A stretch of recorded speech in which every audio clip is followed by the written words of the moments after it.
Good afternoon and hello. Yes, can you hear us, please? Can you hear me? Yeah, clearly. Yeah. So, yeah, very thankful to Dr. Khanna for connecting to Jayadeva Institute of Cardiology, and you have just seen one SVC intervention in the other lab. Before starting this case, let me talk in brief about transeptal technique and little bit about complex mitral valvuloplasty procedures. So can I have the first slide, please? Go back. Yes, next. See, today the transeptal technique has got a wider implication and has expanding indications because earlier it was only, we were doing only for the purpose of balloon mitral valvuloplasty. So today the indications have become really expanded. Even for left heart interventions, particularly percutaneous mitral valve repair, the transeptal technique is important. Even for left heart radiofrequency ablation for EP consultants, even for appendage closure. So I think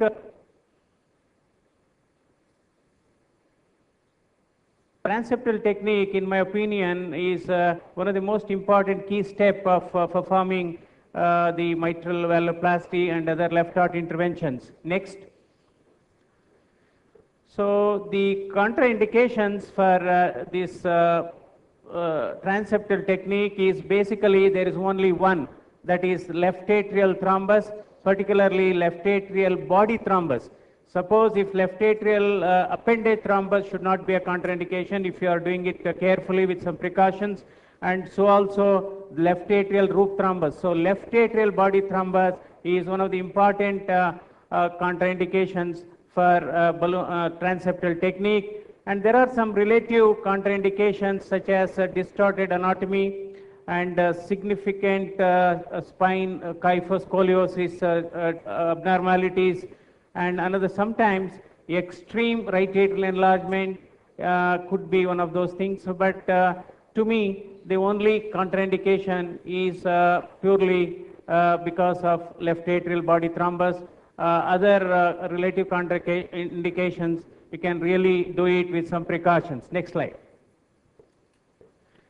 So what are the risks of transeptal catheterization?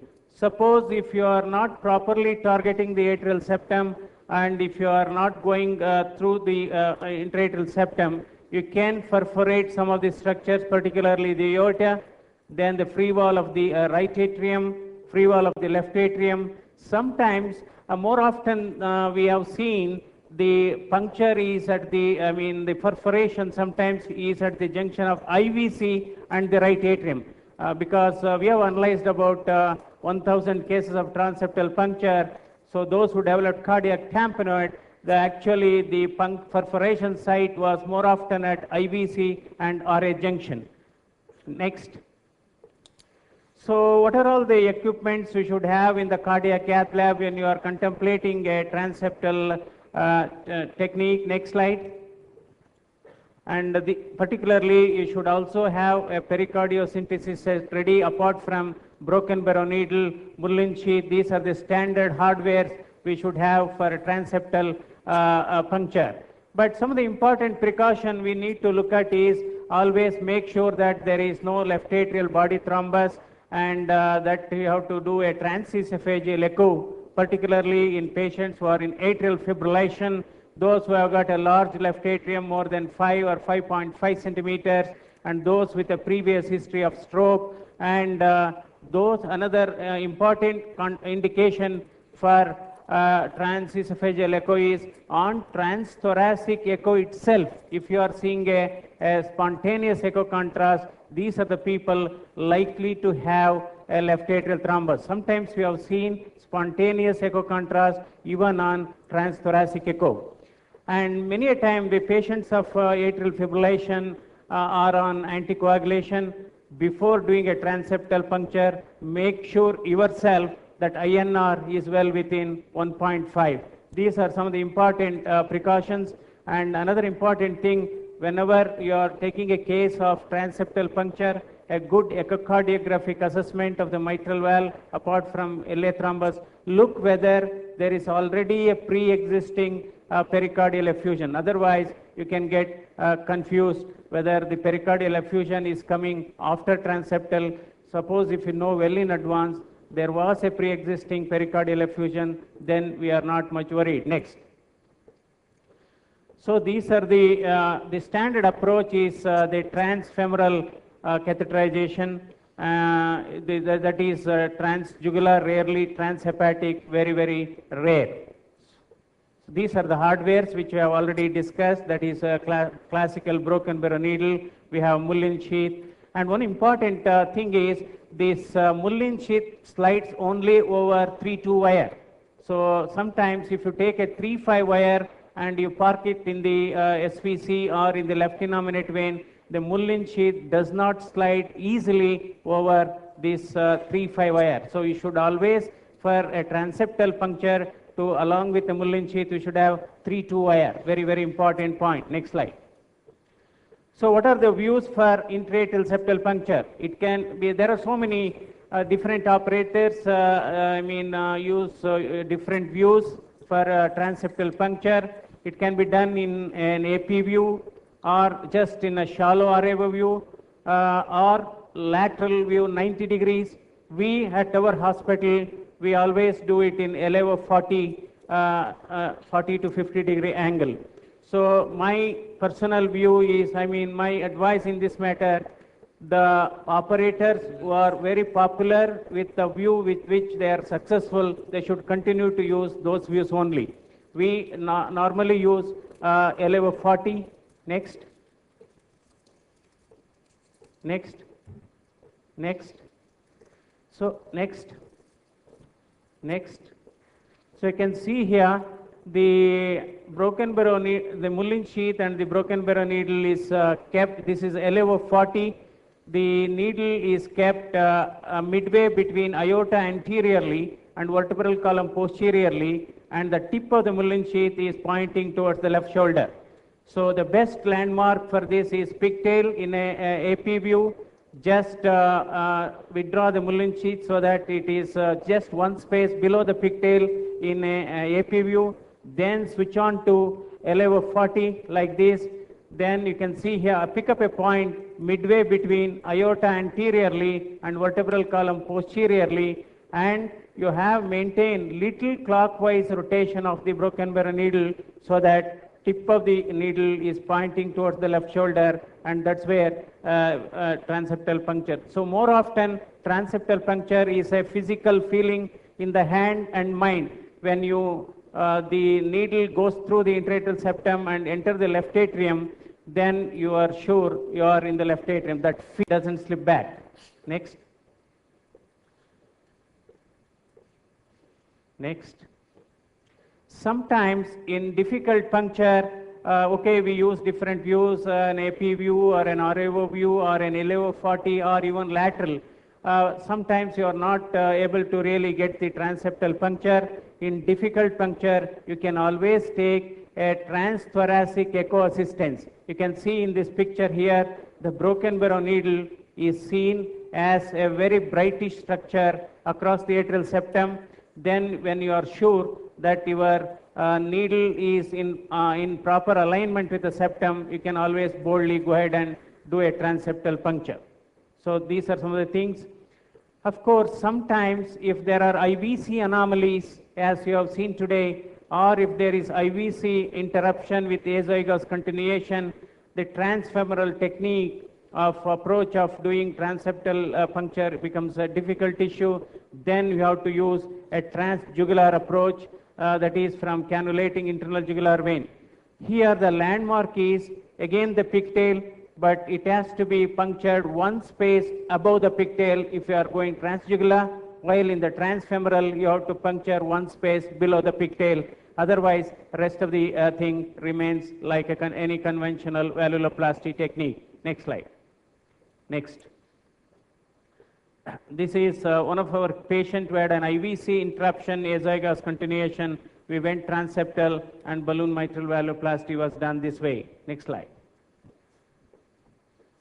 So these are other expanded indication that I have already said for electrophysiological procedures, appendage closure, and even for MitraClip device and paravalvular leak closure. All these procedures do require a transeptal technique. Next slide. Next. So we have some technically difficult situations. As I've already said, the transeptal technique is the key important step in performing this valvuloplasty procedure. So what are the technical issues at the level of the transeptal puncture? If there is an abnormal septal profile, yes, it is difficult. If it's a very thick septum, then you have to use a lot of force to puncture the atrial septum. If there is a gross interatrial septal bulge, the transeptal catheterization becomes difficult. If there is a septal aneurysm, double atrial membrane in dextrocardia. I think in dextrocardia, if you are getting confused, best thing is to take left femoral vein cannulation for dextrocardia. So if you are getting confused regarding orientation, then you can reverse the image on the fluoro and you do as if you are doing a regular case of transeptal procedure. So in dextrocardia, you can always reverse the image on your cath lab fluoro and you can do it. Next slide. So then there are some technical difficult situations as far as crossing the valve. In a critical mitral stenosis, particularly less than 0.5 centimeter, because the profile of a deflated Acora or an Inouye balloon is 5 millimeter. So to take a 5 millimeter balloon across a 5 millimeter orifice, it becomes difficult. Sometimes if LA is very large, it is it could be a difficult proposition. Or if it is a small LA or a combination of small LA and a giant right atrium also could be a problem. And if there is a severe submitral stenosis, also there is a difficulty in crossing the mitral valve. If the unfavorable IS puncture site, if the septal puncture is much more posterior, then there could be a difficulty in maneuvering the balloon and crossing the mitral valve in these situations. Next slide. Next. So this is just to show that a transesophageal echo of a patient of tight mitral stenosis. You can see here there's a gross interatrial septal bulge towards the right atrium, reducing the right atrium to almost a slit-like thing. So in this sort of situation, it is very, very difficult to keep your broken barrow needle close to a right angle. So the broken barrow needle slips and slides along the atrial septum and you can perforate. So in this sort of situation, well in advance, so you should know about the septal morphology before contemplating a transeptal technique. Apart from a mitral valve morphology, you should also look at the atrial septum, whether what is the thickness of the septum, number one, whether atrial septum is bulging or whether there is a atrial septal aneurysm, so that you can accordingly plan your transeptal technique. So methods of crossing the mitral valve in difficult classical Inouye method, suppose if left atrium is too huge, then you can always resort to a loop method, then push-pull technique. If some difficult crossing cases, you can always use Swan-Ganz balloon assistance, and we have our own modified technique. I will just run through those things. Over the wire technique, this is one of our patient of large left atrium. You can see here loop method, particularly when the left atrium is as big as 6 centimeter or 7 centimeter, you can always have a loop method and cross like this. Next slide. Then particularly in those situations you are not able to cross the mitral valve with whatever conventional method, you can always resort to over the wire technique. After septal puncture, keep this mitral Mullin sheath on the mitral valve orifice, introduce this spring guide wire directly into the left ventricle. So then all exchanges are done over this wire. Only an apprehension is whether it can perforate cord and all, but it doesn't happen. You have to ensure that there is an optimal coiling of the wire in the left ventricle. Then this particularly over the wire technique is extremely useful in patients who have an LA thrombus, because the manipulation and maneuvering of these hardwares in the left atrium can be avoided. Next. Next. So these are the classification of the left atrial thrombus that I will not going to enlarge too much. Only I wanted to just make it a point here. Some types of left atrial thrombus, by using the over-the-wire technique, you can still do without any risk of thromboembolism, particularly if the clot is confined to the LA appendage, or if the clot is in the LA roof above the plane of fossa valis, you can still do a balloon mitral valvotomy by over-the-wire technique, because in the over-the-wire technique, we introduce this Inouye wire or the spring guide wire directly into the left ventricle after the septal puncture. Next. So these are some of the types of clot you can see in the left upper panel. It is LA appendage clot. Yes, you can do it.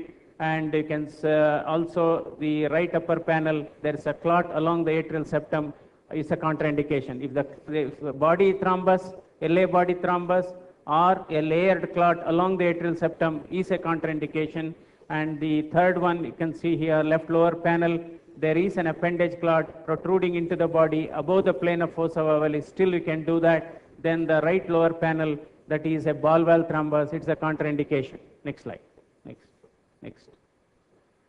So this is how the over-the-wire technique that can be done. Next. So you can see here the entire wire is in the left ventricle. Next. Next. Sometimes we come across severe subvalvular stenosis. The Inouye balloon will not, Cura balloon will not able to reach the apex. So if there is a combination of both the valvular stenosis as well as subvalvular stenosis, the subvalvular stenosis you can always open with a peripheral balloon of 6 to 8 millimeters. Then you can do a commissural opening with a regular balloon. That's what we have done here. This patient had a very critical subvalvular stenosis. So we have opened, you can see here the right, the Mullin sheath. Through the Mullin sheath, we have introduced this 3-2 wire. It has gone from the left ventricle ascending aorta, and it is parked in one of those subclavian artery. Then we have taken this peripheral balloon. Next. You can see here the subvalvular apparatus was opened with a peripheral balloon. Next. Next. Next. Next. Yeah. So this is how some you can combine both peripheral balloon as well as the mitral valvuloplasty balloon for patients with subvalvular disease. Then only the dreaded complication of transeptal technique is always this pericardial effusion and cardiac tamponade. Always I will show you the left heart border, you should always concentrate, because if the contraction of the left heart border is coming down, that is an early sign that we are into cardiac tamponade, and you should be ready and well versed with pericardiocentesis technique. Next slide. Next.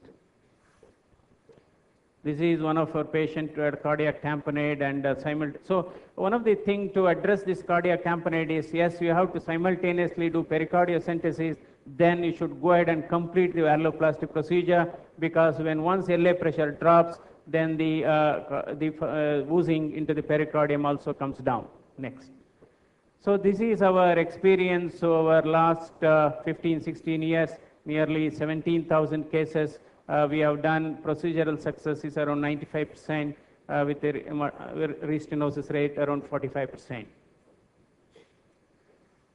So particularly we need to have a good case selection for transeptal catheterization. You should understand the particularly profile of the septum, because the septal profile varies from patient to patient. It all depends on the LA size, and particularly when you are doing for electrophysiological purpose, the left atrial size is normal, so the technique and the reference point might vary a little bit from patient to patient. Use familiar landmarks. I think pigtail in the aorta is a good landmark, and one space below, and LA 40, pick up an midpoint between aorta anteriorly and vertebral column posteriorly. Always check before advancing the broken barrow needle. Always check in two planes whether you are in a proper place. I think with this you can be a successful transeptal technologist. Thank you very much. Thank you, Dr.